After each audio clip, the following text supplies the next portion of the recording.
പശ്ചിമേഷ്യയെ പിടിച്ചുകുലുക്കുന്ന സൈനിക നീക്കങ്ങൾ 5ാം ദിവസവും തുടരുകയാണ്. ഇസ്രായേലും അമേരിക്കയും സംയുക്തമായി നടത്തുന്ന ഓപ്പറേഷൻ റോറിംഗ് ലയൺ ഇറാൻ ഭരണകൂടത്തിന്റെ അടിത്തറ ഇളക്കി. ഇറാന്റെ പരമോന്നത നേതാവ് ആയത്തുള്ള അലി ഖമേനിയുടെ മരണത്തിന് പിന്നാലെ രാജ്യം അഭൂതപൂർവമായ ആഭ്യന്തര കലഹത്തിലേക്കും വിദേശാക്രമണത്തിലേക്കും നീങ്ങുകയാണ്. ടെഹ്റാനിലെ അതീവ രഹസ്യ സ്വഭാവമുള്ള മിംസാദഹി ഭൂഗർഭ ആണവ ഗവേഷണ കേന്ദ്രം ഇസ്രായേൽ തകർത്തു. ആണവായുധ നിർമ്മാണത്തിനുള്ള അവസാനഘട്ട ശ്രമങ്ങൾ ഇവിടെ നടന്നിരുന്നതായാണ് IDF അവകാശപ്പെടുന്നത്.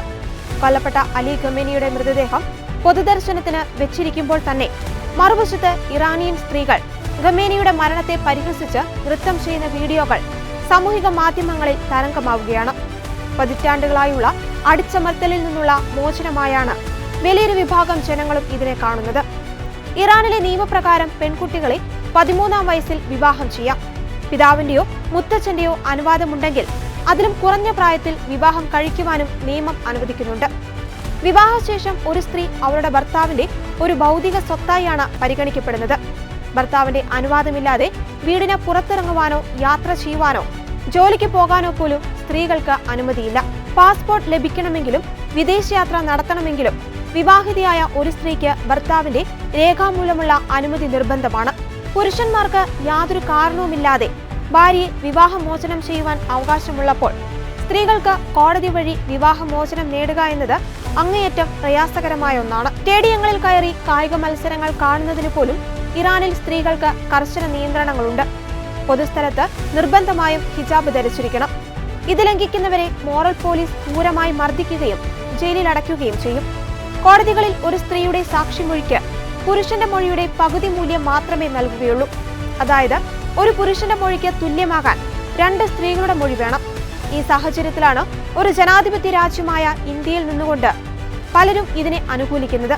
ഇന്ത്യയിലെ പ്രതിഷേധങ്ങളെയും സമരങ്ങളെയും പരിഹസിച്ചുകൊണ്ട് സമൂഹ മാധ്യമങ്ങളിൽ ഇറാനിയൻ സ്ത്രീകൾ തന്നെ രംഗത്ത് വന്നിരുന്നു.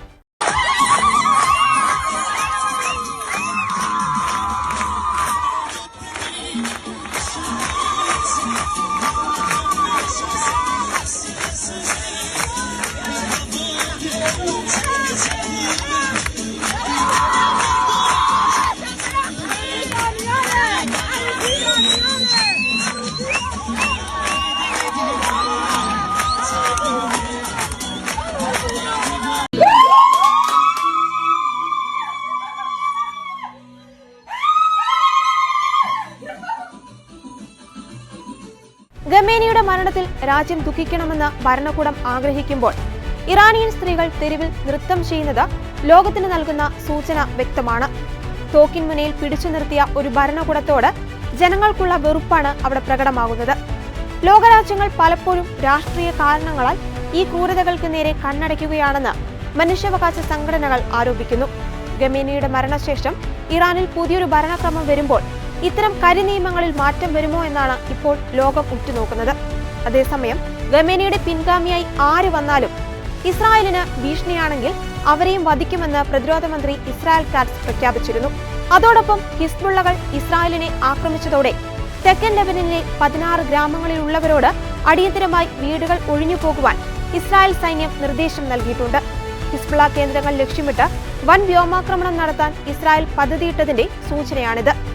യുദ്ധത്തിൽ ഇതുവരെ 6 US സൈനികരും 700-ലധികം ഇറാനിലെ സാധാരണക്കാരും കൊല്ലപ്പെട്ടു കഴിഞ്ഞു. ഹോർമുസ് കടലിടുക്ക് വഴിയുള്ള ചരക്ക് നീക്കം തടസ്സപ്പെട്ടതോടെ ആഗോള എണ്ണവില കുതിച്ചുയരുകയാണ്. ഇത് ആഗോള വിപണിയിൽ എണ്ണവില വർദ്ധിക്കുന്നതിനും മരുന്നുകളുടെയും ഇലക്ട്രോണിക് ഉപകരണങ്ങളുടെയും വിതരണത്തിൽ കുറവുണ്ടാകുവാനും കാരണമായിട്ടുണ്ട്.